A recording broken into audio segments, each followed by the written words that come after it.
Putain, c'est quoi ce truc? C'est Chiviba. Télévision, boîte à con. Télévision, boîte à con. Non, pas ça. Il crache à la gueule sur le mec. Moi, en tant que punk, je me nourris que de bière, donc je suis complètement vegan, quoi. Moi, je suis une potiche. Chiviba, c'est quoi ce truc, bordel? Bonsoir Alex de merde, Sonia la salope au micro. Je vais te poser quelques questions sur le punk et l'humour. Donc, qui a inventé le punk et qui est le premier groupe de punk du monde? Alors pour cela, il faut remonter dans l'Antiquité grecque. Parce que en fait, les premiers qui ont inventé le punk, ce sont les Grecs. Car sur cette terre, tout a déjà été inventé par les Grecs, il faut le savoir, dans la Grèce antique, hein, bien sûr. Et donc, j'aimerais citer quand même le premier punk de l'histoire, où il y a c'est Diogène. Diogène dit le chien, voilà. Diogène le chien, c'est puis le premier punk du style, il va dans une soirée, il y a un mec qui fait là il y a dans le coin là, si tu veux cracher tes aliments, c'est dans le coin là. Alors qu'est-ce qu'il fait? Il crache à la gueule sur le mec, il lui a dit voilà, c'est l'endroit le plus sale que j'ai trouvé, c'est ta gueule. Il lui a craché dans la gueule et c'est Diogène le chien qui a inventé donc le premier punk de l'histoire. Ouais. Merci, on vient de le rencontrer. Ce soir, si je peux me permettre, hein, sans vouloir te contredire, quoi. Moi, je pense qu'il y a un marqueur important dans l'histoire du punk, hein, un peu de culture, ça fait pas de mal. Ça remonte plutôt dans les années 50, quoi, et contrairement à ce qu'on croit, pas l'Antiquité ni les années 70, quoi. Ah bon? Oui, donc moi, le punk, pour moi, il tire son origine dans les écrits d'un monsieur qui a raconté une histoire vraie sur un jeune post-adolescent, quoi, qui a un look post-skinhead, type Jimmy Somerville. Ah bon? Accompagné d'un chien, et qui se fait plusieurs rencontres fortuites, et notamment une espèce d'alcoolique ordurier, quoi, où il vit des aventures en enfance, et petit à petit, ce jeune skinhead va tomber dans le punk, quoi. Voilà. L'auteur s'appelle Hergé, ça s'appelle Tintin, quoi, cette histoire. Bravo. Oui. Moi, je n'ai rien à dire. Non, moi, je suis une potiche. Et c'est uniquement ce que je dois faire. le punk de nos jours, c'est qui? Alors, de nos jours, vraiment le punk qui est vraiment, je trouve, au top du top ces temps-ci et qui suit une grande tradition du punk, il faut savoir qu'à un moment, la punkitude s'adressait à la multitude, à une élite, pardon, une espèce d'élite, des gens qui avaient une certaine connaissance musicale et qui ostracisaient tous les autres qui n'étaient pas punk, n'est-ce pas? Et celui qui arrive à réunir tout ça, maintenant, le punk, aujourd'hui, je dirais, il n'y a qu'un mot, c'est Patrick Sébastien.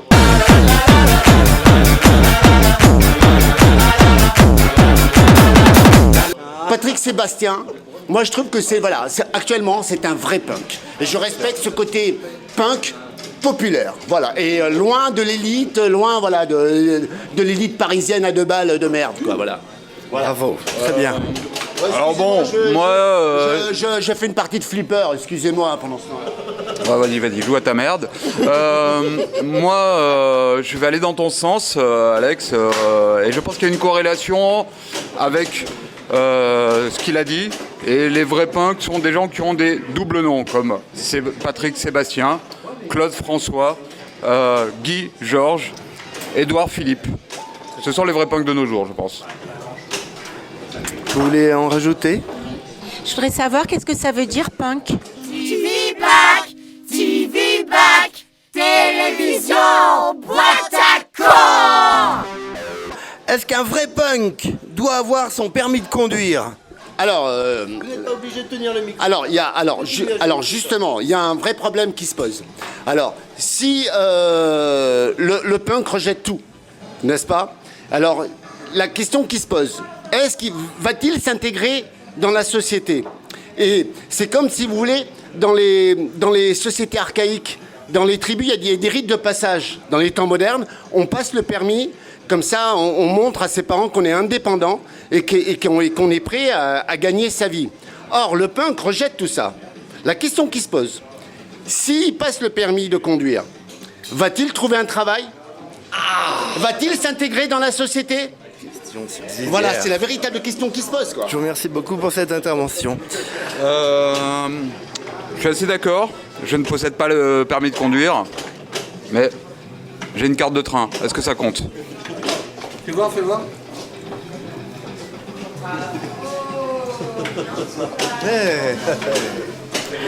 Alors je pense que le punk devrait se déplacer en calèche.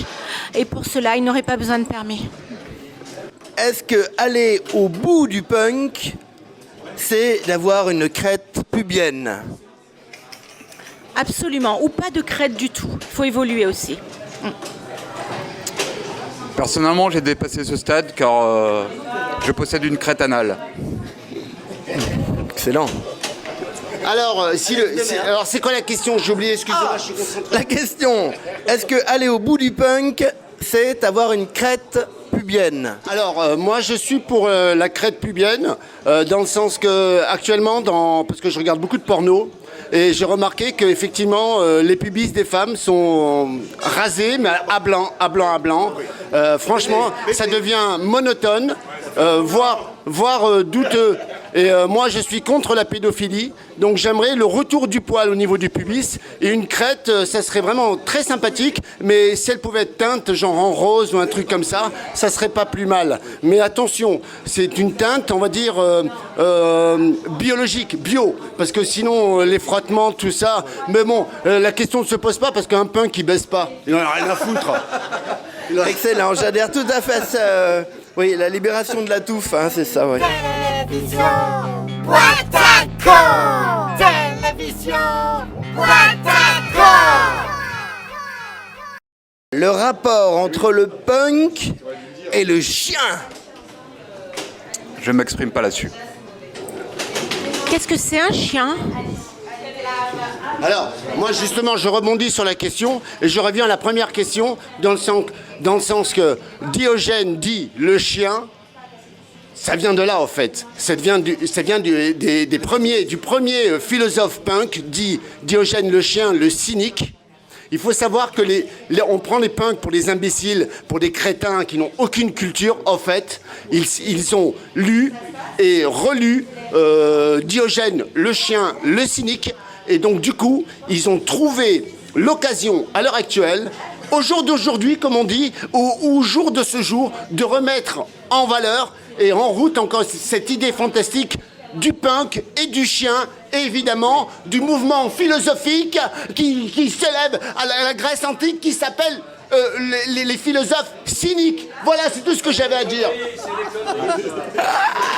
Je ne veux vraiment pas m'exprimer. Une intervention... Il y a quelqu'un d'autre qui va jouer là.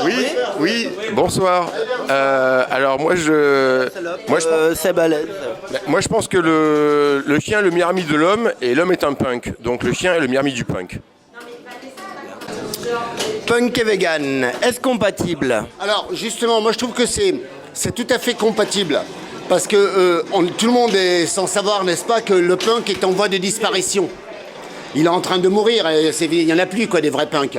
Donc ça serait bien qu'il s'alimente mieux, de manière à éviter à ce qu'il chope des cancers, etc., pour qu'il puisse survivre dans cette société. Et pour pouvoir, quelque part aussi, propager le plus longtemps possible la parole du punk à travers une bonne nourriture, et bien sûr une bonne santé, parce que voilà, je pense que punk aussi, je repose une autre question, punk et santé, punk et santé, La bonne note. et d'ailleurs à votre santé, à votre santé. Il est en pleine santé. Alors moi, si je peux m'exprimer là-dessus, il y a une petite méprise. Je pense qu'en pourcentage, le punk est le premier vegan. Oui, il a une nutrition qui est quand même composée exclusivement à 90% quoi, d'eau, de malt et de houblon macéré. Donc, effectivement, le punk, on peut le considérer comme le premier vegan et précurseur de cette mode de merde. Moi, je dirais que le punk est un éco-citoyen et qu'il est pour le développement durable. Moi, en tant que punk, je me nourris que de bière, donc je suis complètement vegan, quoi. Est-ce que le punk peut tomber amoureux? Absolument. Le punk peut tomber amoureux. Alors, généralement, il est zoophile. Donc, c'est pour ça qu'il se balade avec un chien, parce qu'il tombe. Le seul amour qu'il puisse avoir, c'est son chien. Et Dieu sait que le chien, c'est le meilleur ami de l'homme. Et c'est pour ça qu'il regarde aussi la série Deux flics, amis. Enfin, vous m'avez compris, hein? Alors, c'est... Fantastique. Non, je suis atterré. Oui. Alors, je dirais que le punk peut tomber amoureux, mais plusieurs fois par jour, plusieurs fois par heure, enfin, plusieurs fois. Le punk est multiple. Avec le même chien. Je suis d'accord, je rebondis sur ce qu'elle a dit, parce que... On dit sur moi? Ouais, je rebondis. On peut faire un plan serré, je rebondis. Un plan serré. Je rebondis 2 fois. Sur le fait que le punk est tellement bourré qu'il ne se souvient plus qu'il a été amoureux. Donc du coup, il retombe amoureux rapidement. Voilà, c'est normal. Punk et conservatoire. État des lieux. Alors, triste révélation, triste constatation. Nous avons maintenant au conservatoire un truc qui s'appelle la musique actuelle. Et il y a plein de jeunes qui apprennent à faire du rock and roll, mais au conservatoire. La question qui se pose, est-ce que l'instinct de création musicale, la sauvagerie, le côté indomptable qui est dans le rock and roll, peut-il s'apprendre au conservatoire? Moi, je dis que non. Mais quelque part, en tant que des derniers punks, encore, je veux dire, dans la région des Alpes-Maritimes, moi, je suis jaloux. Moi aussi, je veux faire rentrer au conservatoire dans la musique actuelle et apprendre à faire le punk. Même, je dirais, même mieux, je peux devenir prof de punk au conservatoire. Oui. Président. Oui, Alex, prof de punk au conservatoire. Oui. Oui. Oui. Aussi. Alors, dans ce groupe, nous avons tous une formation nationale, pour ne pas dire internationale, à la fois en art dramatique, en danse, les 3 danses, hein, classique, jazz, contemporain, et je rajouterai le folklore. Donc oui. Moi, j'ai appris les Sex Pistols au conservatoire. C'est tout ce que j'ai à dire. Punk de nos jours, comment s'habille-t-il? Alors, le punk de nos jours... Les habits de sa mère. Ouais, avec l'habit de sa mère, mais c'est déjà fait et refait. Moi, je pense que... Voilà, le véritable punk de nos jours, voilà, regardez-moi. Regardez.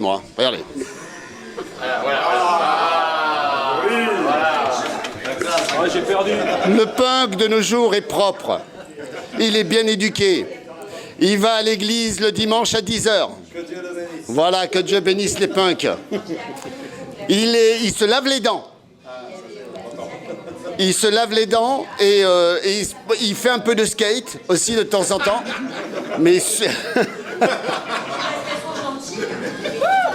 mais surtout, voilà, moi je trouve que ça serait bien que le punk du futur ne refuse de s'habiller comme le commun des crétins qui vont à H&M ou chez Zara. Non, maintenant le vrai punk du futur, il vise le luxe. Chanel, Chanel ou bien le secours populaire. Oui, je suis plutôt d'accord. Mais ferme ta gueule. Je suis plutôt d'accord. Voilà. Regardez, là, je porte un habit typiquement punk. Hein. Je prends sur moi parce que je n'aime pas du tout. Toute moi, beauté. Toute beauté. Regarde, je vais défiler un peu. Oui, quelque part, oui. Oh là là, voilà.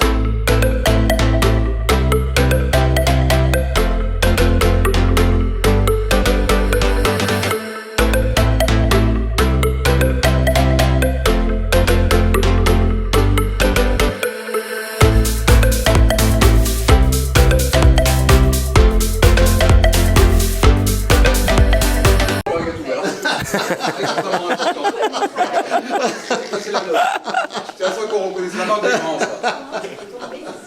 On reconnaît, c'est la marque des grands. La braguette ouverte, toujours. C'est important. Le punk d'aujourd'hui s'habille comme le punk d'hier, en Vivienne Westwood, bien sûr. Moi, je suis entièrement d'accord. Et si j'ai un perfecto, c'est juste parce que je suis fan de Maître Gims, c'est tout. Le punk et l'hygiène. Le ratio. Vous avez compris la question? Oui. Alors, le punk et l'hygiène. Personnellement, je me lave partout, sauf au niveau des doigts de pied. Parce que les doigts de pied, eh ben, c'est mes racines. C'est ma culture, c'est là d'où je viens, je suis punk. Et je tiens à garder mes pieds sales, mais vraiment super sales, jusqu'au point où il y a une espèce de vermoulu, vert de gris qui s'incruste entre mes doigts de pied. Parce qu'au fait, je vais vous faire un aveu, ma copine adore lécher mes pieds. Elle adore lécher mes pieds. Et c'est vrai que je suis punk et pieds noirs. Donc voilà, c'est tout. On peut pas vous expliquer. Punk et pieds noirs, c'est un véritable combat. Voilà. Les pieds sales, toujours les pieds sales, toujours. Merveilleux. Alors, je rejoins monsieur sur ce point. Tout est une question de ratio. Il a l'air propre sur lui, mais il a les pieds sales. Voilà. Moi, je vais faire une petite démonstration. C'est une question de ratio. Donc là, pour l'instant, j'ai une attitude qui est semi-élégante. Voilà, je me mets comme ça. Donc là, je suis dans la semi-élégance. Hein. Donc là, on pourrait dire que j'ai un ratio d'élégance qui se situe à peu près dans les 98%. Bravo. Par contre, si... Alors, par le truchement... Oui, merci. Et alors, par le truchement d'un petit trucage. Un petit trucage vite fait, là, comme ça. Je vais baisser le ratio de 90 à 49% d'un coup. Hein, d'un seul. Et là, je vais basculer dans le punk. Regardez, si je fais ça... Avec cette main, hop. 49%. Voilà. C'est là le ratio 90-49 punk. Moi, je tiens à faire une surenchère au niveau de l'hygiène. Si toi tu fais ça, moi je fais ça.